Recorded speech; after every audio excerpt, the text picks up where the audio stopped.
La corde à 13 nœuds. La corde à 13 nœuds est parfois appelée corde des druides ou corde égyptienne.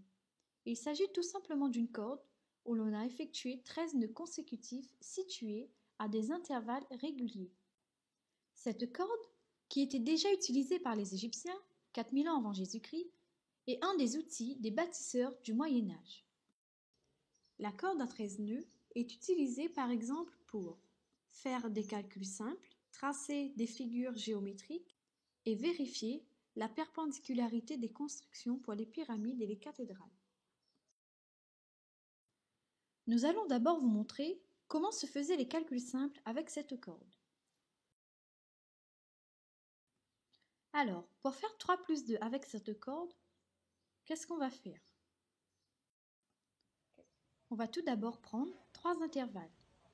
Puis, on en ajoute 2. On compte combien d'intervalles on a au total et ça fait bien 5.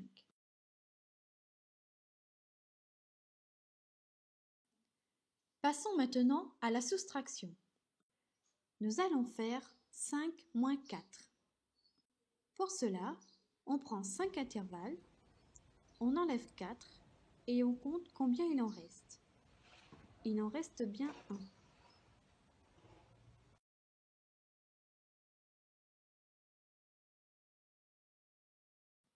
Maintenant, nous allons voir la multiplication. Nous allons effectuer 3 fois 2. Pour cela, on va prendre 2 intervalles en 3 fois. Une fois, 2 fois et 3 fois. Ensuite, on va compter le nombre d'intervalles qu'on a au total. Et on a bien 6 intervalles. C'est de cette corde que vient le verbe multiplier. Maintenant, nous allons vous montrer quelques-unes des formes géométriques que nous pouvons construire avec cette corde.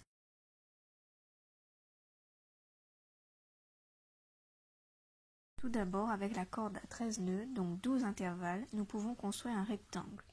Nous prenons 2 intervalles pour largeur et nous aurons alors 4 intervalles en longueur.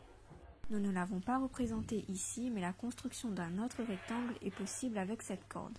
En effet, en prenant un intervalle pour largeur et 5 intervalles en longueur, nous obtenons également un rectangle. Ensuite, nous avons le carré formé avec 3 intervalles de chaque côté.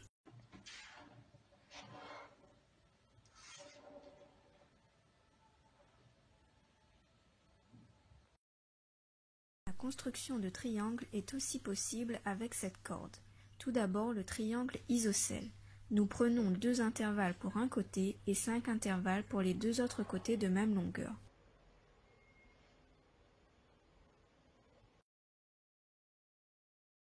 Ensuite, nous avons le triangle équilatéral qui, lui, est formé en prenant 4 intervalles de chaque côté.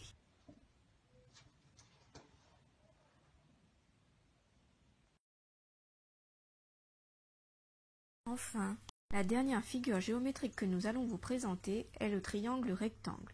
Ce dernier se construit avec 3 côtés d'intervalles 3, 4 et 5. C'est grâce à ce triangle rectangle formé à partir de la corde à 13 nœuds que les constructeurs à l'époque vérifiaient la perpendicularité des pyramides et des cathédrales.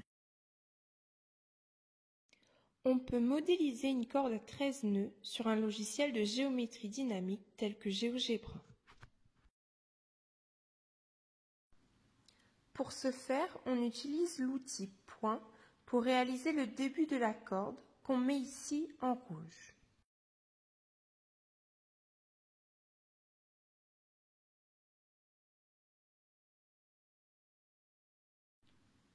Ensuite, on utilise l'outil segment de longueur donnée. On clique sur le point de départ et l'on choisit une longueur qu'on gardera pour chaque intervalle. Ici, on a choisi 1.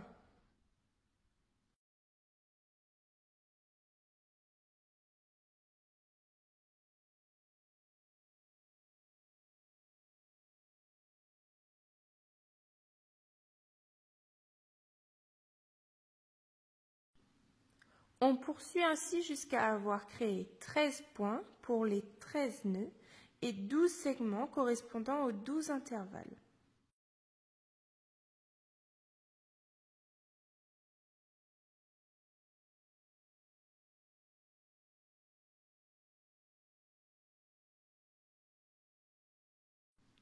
On nomme enfin notre dernier point fin et on le met en vert.